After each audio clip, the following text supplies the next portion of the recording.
Did it. We did it. We did the comeback. This is the post game of the Old Bull Young Cat Boston Sports podcast, and we are here after the Celtics make the improbable happen. Oh my goodness! I got to make sure that this is up on my dad's Facebook. Wow, I am almost shaking right now. That was such an intense game. Holy crap! I mean, my birthday is tomorrow. And I was so bummed. I was going to start my birthday with the Celtics 2-1 in a series where they had no business being 2-1. They should have been up 3-0, and they did it. I cannot believe they managed to come back. Drew Holiday. Shout out to Drew Holiday. I'm so happy that, in spite of everything he was dealing with today, I guess he had some sort of illness he was dealing with. They mentioned stomach issues, among other things. And what a huge win. Oh my goodness. I am beyond relieved. I bad games on in the box score column, at least in the points column for Derek White and Drew Holiday. And in a way, my first thought as we were entering the fourth quarter, we were down 7, was looking at the scoreboard, and I saw Drew Holiday and Derek White both having a below average game. And when that happened, wowzers, Tim's in here. Gritty win.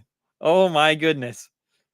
Al with some serious clutch threes in the stretch. Big Al came up big. 7 for 12 from 3. Massive steals. And shout out to the refs. The refs were, I felt like, screwing us, for lack of a better term, all game. And for them to let Drew Holiday play defense at the end and not make it about them was so amazing. And if you're an Indiana fan, you need to realize they threw you a bone with that clear path foul. There's no way that should not have been a clear path foul. Everybody on the broadcast, both broadcasts, the 98.5 and the national broadcast, were saying that was a clear path foul. His shoulders were ahead of him. I don't care if he was trying to avoid him. He was going straight to the hoop. So you guys got a gift there. Don't cry about it. You lost this game. And once again, the Celtics find a way to steal a game. And in the pregame, I mentioned this. Water always finds its level. The law of averages is not a theory. It's not a hypothesis. It is a law. And what happened? This team, this Indiana Pacers team, who could not miss in that first half, and really to start the third quarter, finally met their averages, and guys like Nembhard, who played very well this game, started to miss. And wow, this game feels great. This game kind of feels similar to game 1. Um, this should not have been this close. I thought we were going to cover that 7.5 point spread, no problem. Boy, was I wrong. It felt as though for the first 60% of this game, the Pacers just were getting everything they wanted, however they wanted. There was almost no ball pressure, and we really picked it up later in the game. We were swarming. It sucked to see the Pacers get so many cutting, like, dunks and everything like that. And, honestly, that's something we got to address with our bench. I understand these guys are bench players, but we got to find a way to make it so that on the defensive end, they are not completely pantsed and, missing some really easy assignments. So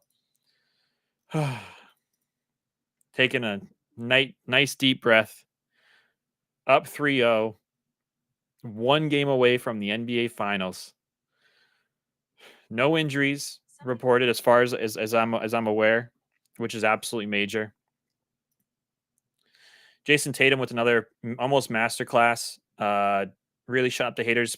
Close to a triple double, 36 points, 10 rebounds, 8 assists, 0 turnovers, 2 blocks, 1 steal, +9. Big game for Jason Tatum. C's made sure they responded each time the Pacers made buckets in the fourth. As we kept responding, they tightened up. Pressure got to them in the end. Nailed it, Tim. Nailed it. I could not have said it any better myself. Putting the pressure, the Celtics handled the end of these games against these Pacers so well. The game 1 and game 3. and the Pacers crumbled. And that's what teams do when they are inexperienced, young, and um, of course, they've lost their best player, right? All you need to do is put a little bit of doubt. And for some reason, we weren't doing that in the beginning with our defense. We started off the game super hot. They also started off hot. I understand we started off, I think, 6 for 6, but they started off like 5 for 6. So we certainly did not come out of the gates playing at a high level on both ends of the floor. So, man, absolutely electric game. C's felt weaker on the boards this game, but picked it up in the second half. And Tim, you are totally right. 30. I think the rebound deficit going into the second half, we were down by almost 12 or so rebounds. We finished the game down by 7 in rebounds, but this game, Tim, is a big sign that we desperately need the what's it called? We desperately need the Mavericks to win that series because we cannot handle size. That Gobert, Towns, Naz Reid, Minnesota Wolves team is no good for us because Miles Turner was hurting us a lot on the glass here. Obi Toppin was hurting us a lot on the glass here. So, um, yeah, no, he only had 3 rebounds. I misspoke with Obi Toppin. He hasn't really been a factor, but we struggle with size. Cornet out, Porzingis out. We really need the Mavericks to come through to make it because when we can get in the half court, our defense is ferocious when we want it to be. When we want to play aggressive defense, we can do that. And I think that's why we match up really well against this Mavericks team. And, no poo pooing me about looking ahead. I'm a fan. I don't play for the Boston Celtics. I would definitely be like a 15th man if they wanted me to sit on the bench. I feel like I could be a good hype man. Um, but that's just my way of saying I can look ahead. And what this game really showed me was we cannot handle the size of the Minnesota team. I think we still beat them, but it would be a very uncomfortable game versus the Mavericks who have Gafford and Lively who are middle of the pack kind of centers. So pretty crazy game, guys. Nemhard played out of his mind. Turner played a really good game, especially start. I think he was like 7 for 9 at one point. He finished 9 for 16. He missed a ton of 3-pointers.